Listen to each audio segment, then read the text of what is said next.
Hoy os traigo el relato del Garabao de Barcelona basado en hechos reales. Creo que todos los de esa época y la de esta han escuchado hablar de este Garabao, sobre todo los que han vivido y viven en Barcelona.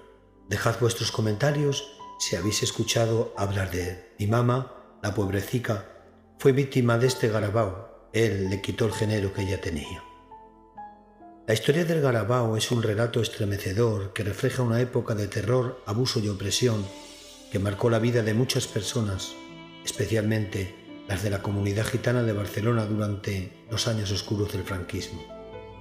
En la década de los 60 y 70, la ciudad vivía bajo una vigilancia constante y una opresión palpable.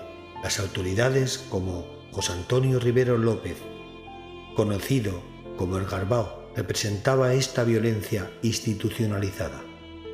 Sin embargo, los gitanos de la zona le cambiaban el nombre y se referían a él como el Garabao. José Antonio Rivero López era un inmigrante de origen andaluz que llegó a Barcelona con un pasado lleno de sufrimiento y resentimiento. Se convirtió en cabo de la policía municipal durante los años más oscuros del franquismo y su figura se asoció con la brutalidad y el abuso de poder. Su apariencia, marcada por las secuelas de una viruela mal curada, inspiraba más miedo que simpatía. Y su actitud cruel hacia los más desfavorecidos, especialmente hacia la comunidad gitana, le convirtió en una leyenda temida. Como cazador, el Garabao patrullaba las estaciones de tren, como la estación de Francia, y también frecuentaba las plazas de abastos, el Borne Viejo, hoy conocido como Mercabarna, y otros lugares humildes de la ciudad. Allí buscaba gitanos y gitanas que no pudieran justificar su presencia en Barcelona. Los sitios donde más acechaba eran las barracas de Montjuïc, el Somorrostro, el Camp de la Bota, la Perona, Cantunes, donde los gitanos vivían en condiciones precarias y siempre bajo la amenaza de redadas. Las detenciones eran comunes y a veces apresados. El Garabao les sometía a abusos de todo tipo, incluyendo el robo de lo poco que tenía. Uno de los episodios más escalofriantes fue el de una mujer gitana embarazada, a quien el Garabao, con su crueldad característica, le propinó una patada en el vientre, lo que provocó que la mujer malpariera en el suelo bajo la mirada impasible de aquel verdugo, que nunca se manchaba las manos más de lo necesario, pues la ley es la ley y estaba de su lado. El Garabao también tenía un ritual macabro que consistía en llevar a los gitanos a una sala secreta de policía donde los despojaba de su dignidad, sometiéndolos a humillaciones físicas y psicológicas. Les exigía multas que no solo eran monetarias, sino que implicaban un precio mucho más alto. Les arrebataba su identidad, su cultura y su humanidad. Para las mujeres, especialmente, era aún más devastador, ya que las trataba de forma más cruel y con el fin de arrebatarles su rol y su fuerza dentro de la comunidad.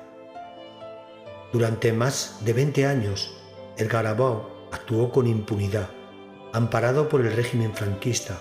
Los gitanos, aterrados, solo podían murmurar su nombre y la leyenda que decía: «Te lleve el Garabao». Se convirtió en un aviso, una maldición que se transmitía de generación en generación. También os cuento el relato de un gitano mayor sobre este personaje macabro. Un gitano mayor que en paz descanse de una generación anterior contaba historias que realmente eran terroríficas. Este gitano vivió los años más difíciles. Relataba cómo sobre los años 1950, cuando los gitanos viajaban en sus carros, la policía del régimen los detenía sin justificación. Por ejemplo, en lugares como Molín de Rey, los retenían, los interrogaban sobre su procedencia. Un día, mientras los gitanos estaban comiendo unas habas, se acercaba un payés, que es un trabajador del campo, acompañado por la policía, y los policías le preguntaban al payés: «¿Esas habas son tuyas?». A lo que el payés respondía: «Sí, son mías».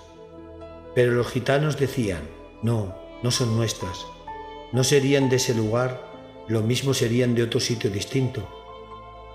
A pesar de esto, la policía los detenía y muchas veces, mientras estaban sentados en las puertas de sus chabolas, después de un largo día de trabajo, vendiendo y buscando chatarra y ganándose la vida honradamente, el Garabao, junto a la policía, los metía en furgonetas, acusándolos bajo la ley de vagos y maleantes. Los llevaba directamente a salas de tortura, lugares aterradores donde los despojaba de toda su dignidad. Les obligaba a quitarse la ropa frente a las mujeres mocitas gitanas delante de todos y les echaban un líquido para que los piojos de la cabeza, lo que resultaba una humillación tremenda. También les cortaban el pelo y tanto hombres como mujeres se lo cortaban unos a otros. El marido le tenía que cortar el pelo a la mujer de otro y viceversa. Después los rociaban con agua fría a presión, incluso en invierno, y dejándolos congelados y avergonzados. Los hombres en silencio pasaban días sin poder hablar debido a esa suma vergüenza. Este gitano mayor recordaba con más dolor que esa tortura no era solo física, sino que también era psicológica. La sensación de ser tratados como animales, despojados de su dignidad, les dejaba marcas profundas tanto en su cuerpo como en su alma. Los relatos de estas torturas en las salas secretas de la policía se convirtieron en pesadillas que marcaron a toda una generación de gitanos, especialmente aquellos que sufrieron a manos del Garabao, quien, según se comenta, participaba activamente en las torturas bajo las órdenes de la policía. Pero como todo, en las sombras, el Garabao no duró siempre. En los años 80, con la caída del franquismo y el cambio de régimen, comenzaron a surgir los primeros intentos de investigación sobre sus abusos. Fue gracias a un documental realizado por la hija de una de las víctimas que se descubrió la verdadera identidad de José Antonio Rivera López. Sin embargo, la justicia nunca alcanzó al Garabao. Se retiró sin consecuencias, viviendo el resto de sus días sin preocuparle el sufrimiento que había causado. La historia del Garabao no es solo una historia de un hombre cruel, sino también de un sistema que permitió que tales abusos se perpetuaran durante décadas. Aunque el franquismo se desmoronaba, el daño causado por el Garabao nunca se olvidó. Las mujeres gitanas y las familias sufrieron bajo su mano y nunca pudieron recuperar lo que les fue arrebatado. La memoria del Garabao sigue viva, un recordatorio de los horrores que los gitanos vivieron bajo la represión de un sistema injusto y cruel. Hoy en día, entre la comunidad gitana aún se pronuncia una maldición, un aviso que perdura en la memoria colectiva, que resuena en sus corazones como un recordatorio de sufrimiento vivido de aquellas épocas oscuras. Te lleve el Garabao.